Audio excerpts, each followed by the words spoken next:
Bismillahirrahmanirrahim. Orozonun adepleri var. Yani her nersenin özüne adebi bolgondoy, biz orozo karmasak da orozo karmagandын adepleri var. Birinchi эле adep, orozo karmagandын adebi hifzul lisan, tildi sакташ керек. Жана мүчөлөрдү сакташ керек экен күнөөдөн. Эң биринчи адеп ушул экен. Тилиңди этият кылышың керек экен. Орозо кармаган адам сөгүнбөстүк керек экен, жалган сүйлөбөстүк керек экен, адамдарды алдабастык керек экен, жалган касам ичпестик керек экен, күнөөлөрдү кылбастык керек экен. Адепсиздик кылган болот экенсиң. Себеби пайгамбарыбыз саллаллаху алейхи вассалам хадис бар: "Ман лам яда каула зур вал амала бихи, фалайса лиллахи хаджатун фи ан яда таамаху ва шарабаху." Ал тамак ашыны, мындай айтканда, тамагыны, ичимдигини таштагандан башка эчтеке жок экен. Сен ач калганың эле калат дейт. Каула зурду, бирөөгө жала жапканды, бирөөгө жакымчылык кылганды, гыйбат кылганды, бирөөнү сөккөндү, бирөөдү маскара кылганды токтотпосоң орозо абалында, сен ач калганың эле калат дейт. Экинчи адеп, эгер тамакка чакырыла турган болсо орозо кармап алгансыз. Бул эми Рамазан айынан кийин дагы болсо, мисалы, инни саим деш керек. Мен орозо кармап алдым эле дейт. Себеби пайгамбарыбыз саллаллаху алейхи вассалам: "Иза ду'я ахадукум ила таамин ва хува саим фалякул инни саим." Ким тамакка чакырылса, мен орозо элем деп айтып койсун дейт. Себеби чакыруучу адамга да өзүр айтып коюш керек экен да. Түшүнүктүү? Үн чыкпай калса да болбойт экен. Өзүн айтып, мен орозо кармап алган элем деп, кечиресиз деп айтышып коюш керек. Себеби анын жүрөгү дагы сынып калбасы керек. Үн чыкпай калсаң да болбойт экен. Чакырса да болду деп туруп үзүрүңө айтпай калып кетсең, баягы сенде капа болуп калат экен.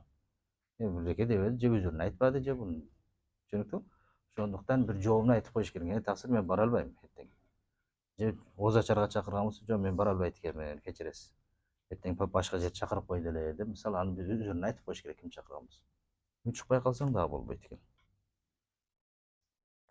Эгер риядан корко турган болсо, башка бир үзүрдү айтсың. Сен тамакка чакырды, орозосуң. Түшүнүктүү? Анда бир үзүрдү айтып, бара албайт экенмин деп, үзүрүңдү айтып кой. Жана үчүнчү адеп, орозо ооз ачып жатканда айтыла турган адеп экен. Дуа кылыш керек экен. Ооз ачып жаткан учурда дуа кылышыбыз керек. Себеби ошол учурда дуа ижабат боло турган учур болот. Аллахумма лака сумт ва ала ризкика афтарт. Аллах таала, сен үчүн орозо кармадым, сенин рызкың менен ооз ачып жатам деп дуа кылыш керек. Төртүнчүсү, ооз ачып жатканда жейиле турган нерсе.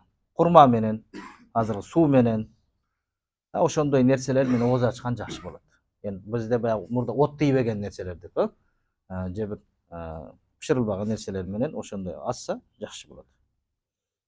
Бир эң жакшысы курма экен. Курма жок болсо кийин суу менен ачкан жакшы экен. Жана 5-6 адептер, ооз ачканды тезирээк ачыш керек. Азан айткандан кийин тезирээк оозун ачыш керек, саарылыкты кечиктириш керек. Себеби бул саарылыкта береке бар. Биринчи пайгамбарыбызга ээрчип жатабыз. Экинчи, сиз ошол бир нерсе ичсеңиз, жесеңиз, сизге кубат болот ошол күнгө.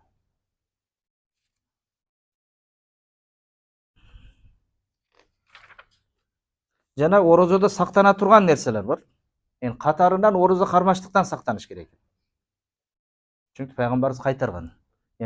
Ошол тутуп оозуңду ачпай эле кийин дагы ниет кылып кете берсең, жыгылып каласың да. Башка ибадаттарды аткара албай каласың. Ошондуктан пайгамбарыбыз саллаллаху алейхи вассалам ошондой нерседен кайтарган. Экинчиси,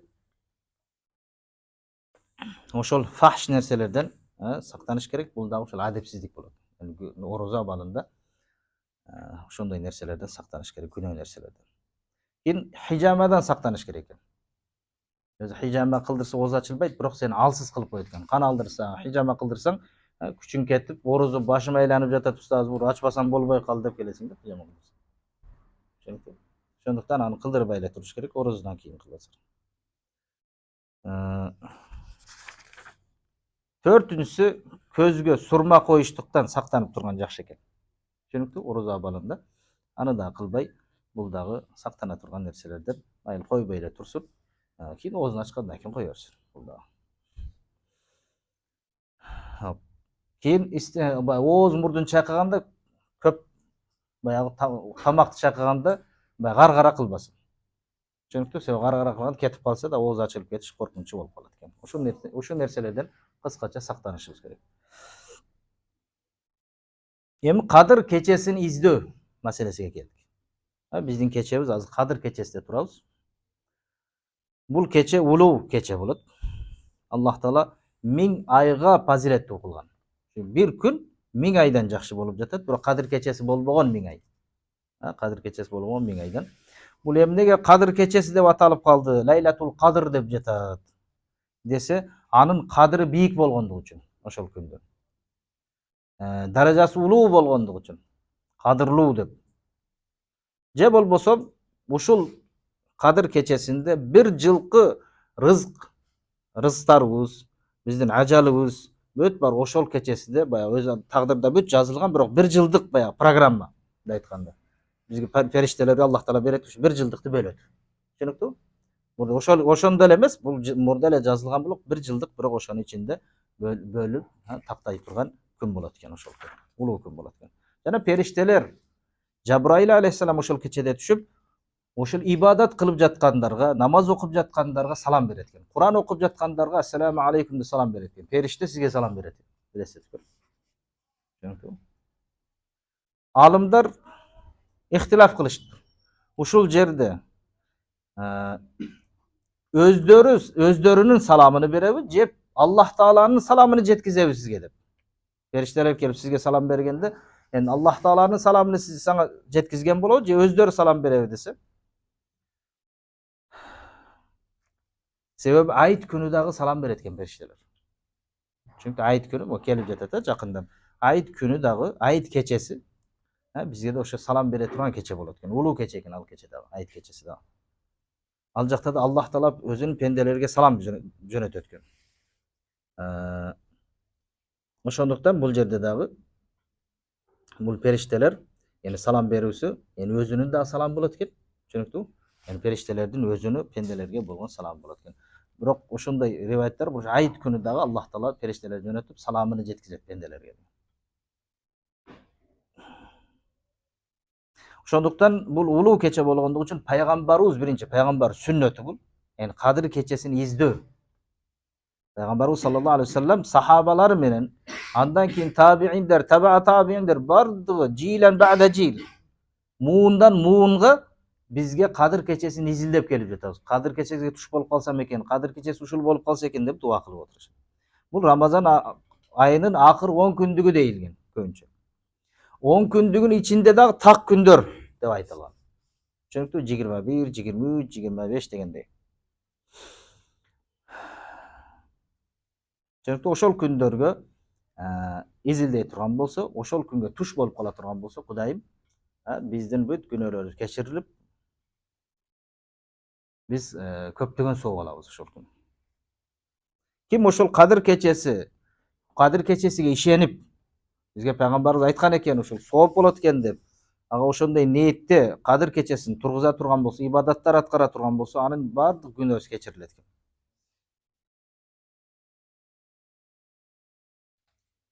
Себеби пайгамбарыбыз саллаллаху алейхи вассалам айткан экен, "Уриту лайлатал Кадр" деген экен. Кадыр кечеси мага көргөзүлдү деген экен. Кадыр кечеси ушул күн деп пайгамбарыбызга билдирилген экен. Сумма айқадани бa'ду ahli деткин, кээ-бир менин үй бүлөм, кээ-бир пайгамбарыбыз аялдар ойготуп коюптур. Түшүдө көрсөтүлүп жаткан жерде ойготкондо фануситуха дейт. Мен унутуп калдым дейт. Кайсы күн экендигин билдирбей койду дейт. Себеби бул да бир хикмет бар. Себеби биз ижтихат кылыштыгыбыз үчүн. Кийин акыркы 10 күндүктө изилдегиле деген экен пайгамбарыбыз. Энди Рамазандын акыркы 10 күндүгүндө изилдесеңер жакшы болот.